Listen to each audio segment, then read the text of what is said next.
വേദിയിൽ ആസനമായിരിക്കും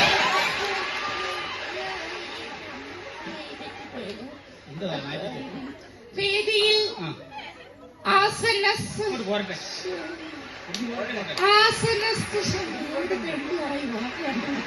വേദിയിൽ ആസനസ്ഥനായിരിക്കുന്ന നമ്മുടെ ബഹുമാനപ്പെട്ട മന്ത്രി, മറ്റ് വിശിഷ്ടാവശിഷ്ടങ്ങൾ, ഞാനിവിടെ വന്നപ്പോൾ എന്നെ വളരെയധികം പുകഴ്ത്തി പലവരും ഇവിടെ സംസാരിച്ചു.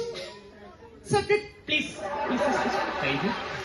ഞാനൊരു കാര്യം നിങ്ങളോട് പറഞ്ഞുകൊള്ളട്ടെ. ഇദ്ദേഹം പറഞ്ഞതുപോലെ ഞാൻ വനിതകളുടെ മാത്രം മെമ്പറല്ല, ഞാൻ പുരുഷന്മാരുടെ കൂടി മെമ്പറാണ്. ബഹുമാനപ്പെട്ട മന്ത്രിയുടെ സാന്നിധ്യത്തിൽ എനിക്ക് അദ്ദേഹത്തോട് ഒരു പരാതി ബോധിപ്പിക്കുവാനുണ്ട്. കാരണം നമ്മൾ ദിവസവും രാവിലെ ടിവിയിൽ കണ്ടുകൊണ്ടിരിക്കുന്ന സുപ്രഭാതം പരിപാടി പല സ്ത്രീകളുടെയും തിരക്ക് കാരണം അത് പലർക്കും കാലത്ത് കാണാൻ സാധിക്കാറില്ല. ദയവ് ചെയ്ത് ബഹുമാനപ്പെട്ട മന്ത്രി ഇടപെട്ടുകൊണ്ട് ആ സുപ്രഭാതം പരിപാടി വൈകിട്ടത്തേക്ക് ആക്കി തരണമെന്ന് ബഹുമാനപ്പെട്ട മന്ത്രിയോട് ഞാൻ അപേക്ഷിക്കുകയാണ്. ഇനി എനിക്ക് ബഹുമാനപ്പെട്ട മന്ത്രിയോട് പറയാനുള്ളത് ഇന്ന് സമൂഹത്തിൽ സ്ത്രീകൾക്ക് നേരെ നടക്കുന്ന പീഡനങ്ങളെ കുറിച്ചാണ്. ഞാൻ ചുരുക്കി പറയാം. ഒരു സ്ത്രീക്ക് സ്വസ്ഥമായിട്ടൊരു ബസ്സിൽ യാത്ര ചെയ്യാൻ നിവൃത്തിയില്ല. കാരണം ചില പൂവാലന്മാരുടെ കരാള ഹസ്തങ്ങൾ ആ ബസ്സിൽ വെച്ച് ആ സ്ത്രീയെ പീഡിപ്പിക്കുന്നു. മേലാൽ ഒരു സ്ത്രീക്കും ഇതുപോലുള്ള അനുഭവങ്ങൾ ഉണ്ടാവരുത്. അവൾക്ക് സ്വസ്ഥമായി ബസ്സിൽ യാത്ര ചെയ്യാനുള്ള ഒരു സൗകര്യം ബഹുമാനപ്പെട്ട മന്ത്രി ഉണ്ടാക്കി തരണമെന്ന് അഭ്യർത്ഥിച്ചുകൊണ്ട് ഞാൻ എന്റെ വാക്കുകൾ നിർത്തുന്നു. നന്ദി, നന്ദി, നമസ്കാരം. ഇതാ നിങ്ങൾ രണ്ട് വാക്ക് സംസാരിക്കുവാനായിട്ട് മറുപടി പ്രസംഗത്തിനായിട്ട് നമ്മുടെ ബഹുമാനപ്പെട്ട മന്ത്രിയെ വേദിയിലേക്ക് ക്ഷണിക്കുകയാണ്.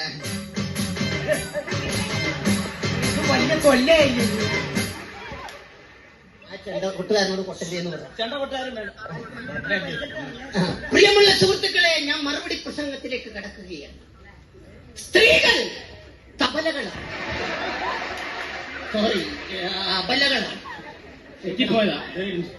ഇന്ന് സ്ത്രീകൾ സമൂഹത്തിൽ അനുഭവിക്കുന്ന പീഡനത്തെ കുറിച്ച് നമ്മുടെ വനിതാ മെമ്പർ നിങ്ങളെടുത്ത് പറഞ്ഞു. അതിനുള്ള മറുപടി ഞാൻ പറയാം. ഇനി ബസ്സിൽ കയറുമ്പോൾ ഏതെങ്കിലും പുരുഷൻ നിങ്ങളെ അല്ലെങ്കിൽ ഏതെങ്കിലും പൂവാലൻ നിങ്ങളെ പീഡിപ്പിക്കാൻ ശ്രമിക്കുകയാണെങ്കിൽ നിങ്ങളൊരു പണി ചെയ്യുക. അവരെ പാഠം പഠിപ്പിക്കുന്നതിനായിട്ട് ബസ്സിൽ കയറുമ്പോൾ ₹1.50 കൊടുത്തൊരു ബ്ലേഡ് വാങ്ങിക്കുക.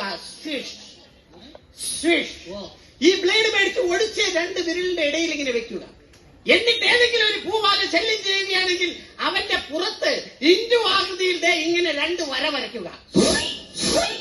വരയ്ക്കുമ്പോൾ ഒരു കാര്യം ശ്രദ്ധിക്കുക, ഇഞ്ചു ആകൃതിയിൽ 2 വര മാത്രമേ വരയ്ക്കാമുള്ളൂ.